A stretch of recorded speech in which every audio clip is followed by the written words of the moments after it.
Welcome back, everybody. Ready to dive into a topic that I think we can all relate to. Always up for a challenge. What have we got? This time, we're tackling the idea of right and wrong, but we're not just skimming the surface here.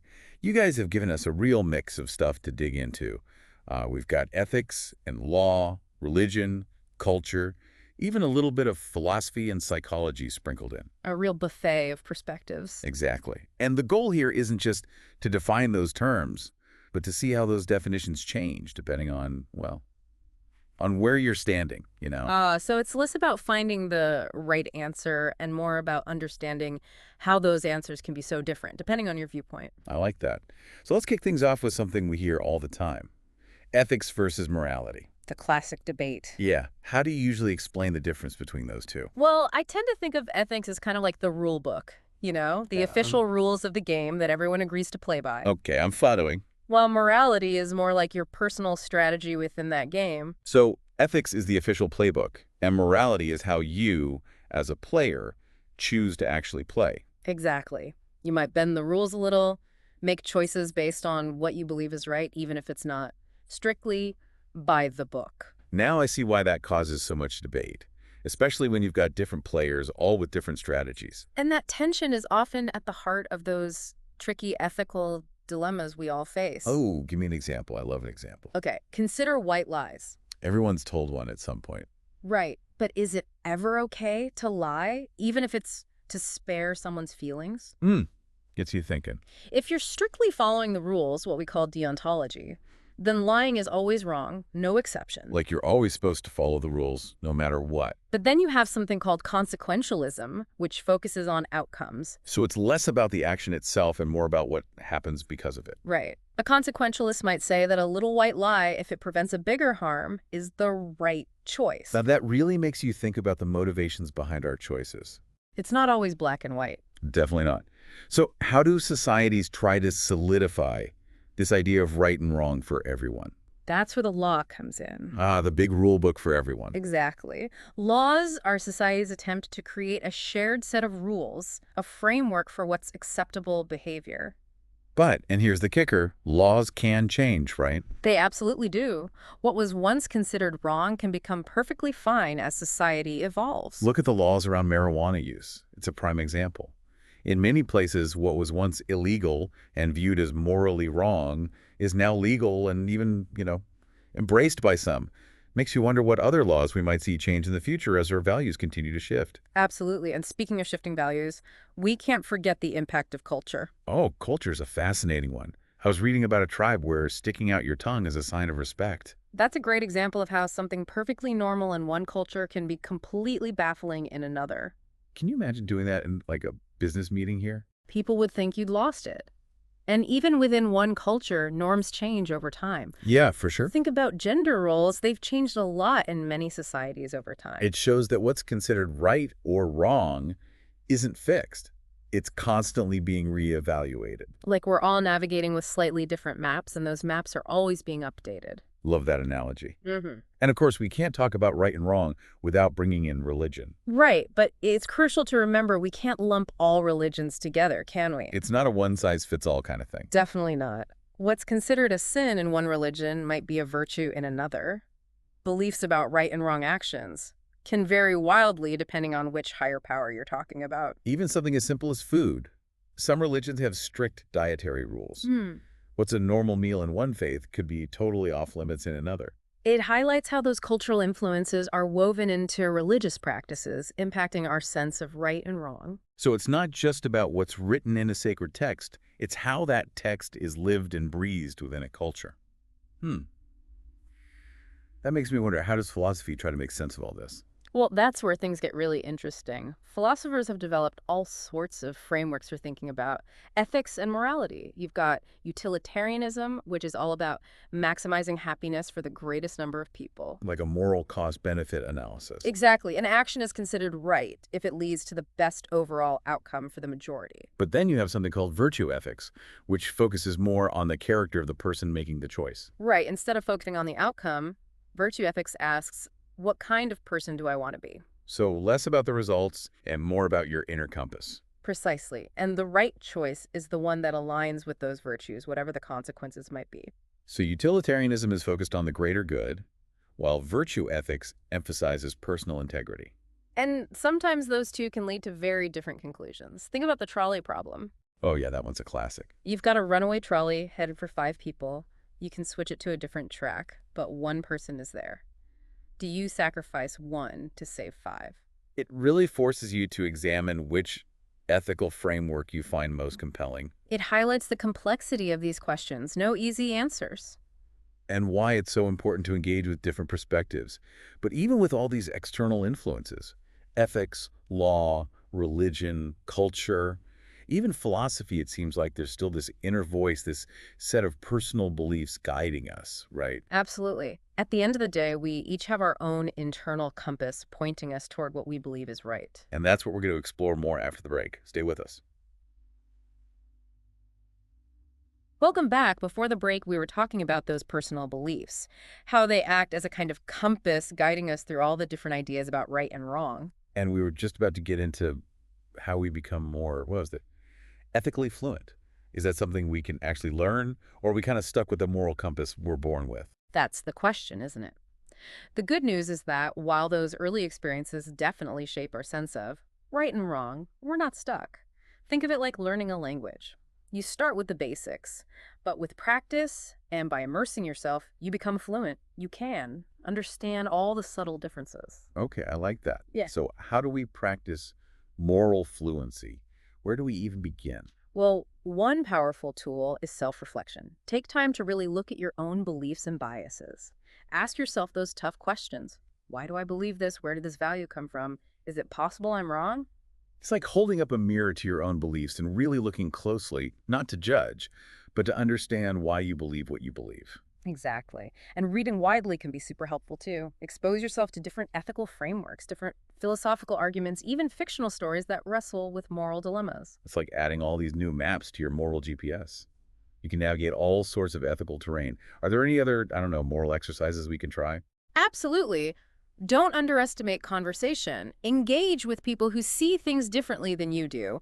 Really listen to their perspective. Ask questions. Try to understand their reasoning, even if you don't agree with their conclusions in the end. So even if I'm totally convinced I'm right, it's still valuable to try and understand the other person's viewpoint. It's not about changing your mind. It's about broadening your understanding. You might find your own views changing slightly or discover something you hadn't considered before. Sometimes you might even realize you were wrong. It's like that saying, iron sharpens iron. Bouncing ideas off people who challenge you really helps you refine Yeah, your own thinking. But it's not all just thinking and talking right. At some point, we have to actually do something. exactly. It's not enough to think about right and wrong. We have to live it. This could mean volunteering in your community or speaking out against injustice. It could be making small, everyday choices that align with your values, even when it's tough. It's about taking that compass out of your head and actually using it in the real world, where it can actually make a difference. It seems like developing this moral fluency, it's a process. It's a lifelong journey, really, and the world's always throwing new challenges at us, making us rethink what we believe. Almost like our moral compasses are constantly recalibrating as we go through life. Speaking of recalibration, I'm curious about this whole idea of personal beliefs acting as a compass. How does that even happen? How do we develop that inner sense of right and wrong to begin with? Great question. It goes back to those early experiences. Imagine it this way. We're each born into this world with a certain set of cultural norms and expectations already in place. So we're not starting from scratch. We inherit a kind of moral framework from the world around us. Precisely. And then as we grow up, we encounter all sorts of different moral codes, ethical frameworks. Religion often plays a role. If you're raised with a certain faith, that provides a starting point. But even that can differ based on the specific religion. Absolutely. Then add in education, exposure to different philosophies, personal experiences, even those everyday interactions with friends and family. It's like layers of paint on a canvas, each one adding to the final picture of our moral compass. I love that. And what's really interesting is that even when we think we have a good grasp of right and wrong, something can happen to shake things up. A big global event or a personal crisis, maybe even just a deep conversation with someone who sees things totally differently. Those moments, though, they're crucial. They make us reevaluate. They make us question what we believe and why. Sometimes it strengthens our existing beliefs, but sometimes It opens us up to completely new ways of seeing things. It's like those optical illusions where your brain suddenly flips the image. That's what it feels like when your moral compass gets recalibrated. It can be hard to shift between different perspectives. So how do we navigate a world with so many different ideas about right and wrong? Especially when we meet people whose beliefs seem totally opposed to our own. That's where empathy and critical thinking become so important. Empathy helps us try to understand where someone's coming from, even if we don't agree with them. It doesn't mean condoning their actions, but it helps us see them as people. Yeah, it's like remembering that everyone's fighting their own battles that we might not know about. And that's where critical thinking comes in. It's about being able to analyze information, weigh different perspectives, and make decisions based on reason and evidence, not just emotion. So it's not just about having a compass, it's about knowing how to use it. Exactly. It's about being open to new ideas while also staying true to yourself. Recognizing that there's no one right answer, but that doesn't mean we can't try to live ethically. It's this constant balancing act, trying to stay true to yourself and be open to new ideas. Hmm. You've given us a lot to think about. What are some strategies we can use to develop this flexible approach? Is it something we're born with, or can we actually cultivate it? Another great question, and one that deserves its own deep dive. Luckily for us, that's exactly where we're headed next. Okay, so we're back and ready to unpack this whole idea of actually building a more, what was the word?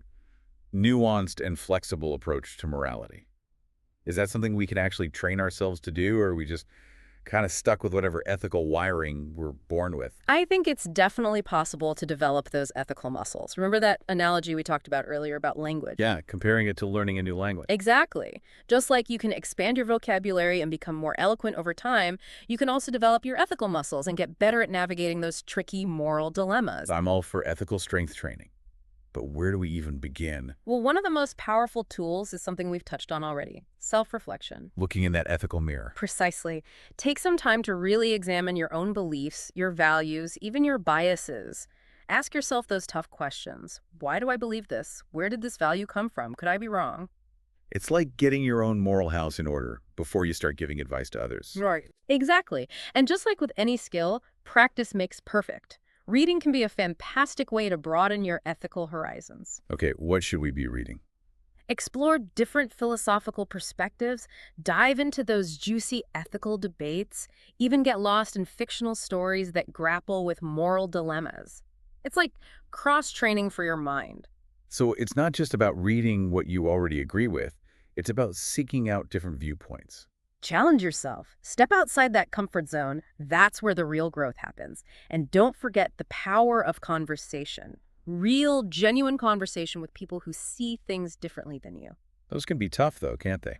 Especially when you're dealing with issues that people are really passionate about. They can be challenging for sure.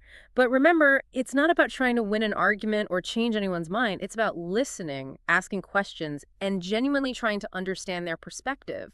Even if you end up disagreeing. Even then, Hmm. you might find your own views evolving slightly or discover a new angle you hadn't considered before. It's amazing how just listening to someone else can challenge your own thinking. It's like that saying, iron sharpens iron, right? Bouncing ideas off each other can help us refine our own thinking. Okay, so we've got self-reflection, reading, conversation. What else? At some point, we have to put these ideas into action, right?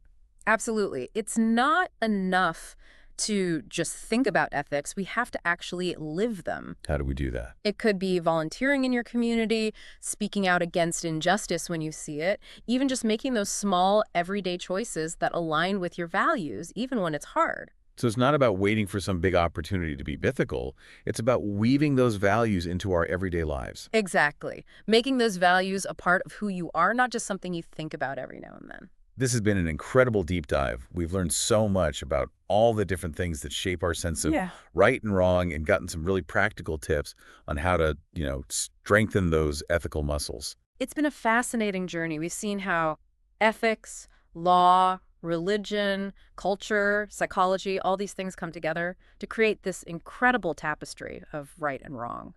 And the biggest takeaway for me is that while there might not be easy answers, there are definitely better ways, more thoughtful and compassionate ways to approach these questions. Couldn't have said it better myself. It's been a pleasure exploring this with you. And a huge thank you to all of you for joining us on this deep dive. We hope this has given you some food for thought. and maybe even inspired you to put some of these ideas into practice in your own lives. Keep questioning, keep learning, and keep striving to be the best versions of yourselves. Until next time.